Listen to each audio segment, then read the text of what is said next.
So let's start with what snoring is.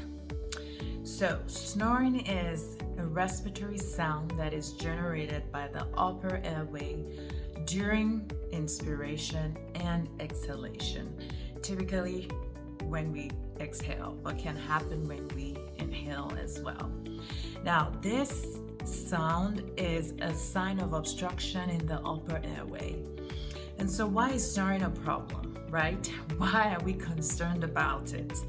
Now, snoring can be a sign of obstructive sleep apnea in the sense that when you snore and you have sleep apnea, you're not getting oxygen, right? Because the upper airway is obstructed. So you're breathing in while you're sleeping, but you just can't get the oxygen to the tissues in the body. Now, this can lead to many medical problems along the line, complications long term. Now, aside that, we know that sleeping with someone who snores is not a nice thing to have around, right?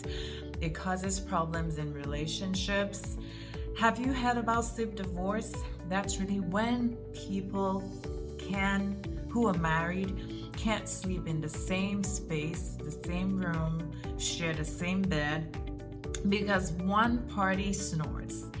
And so that causes a big strain on relationships. Now, let's talk about why people snore.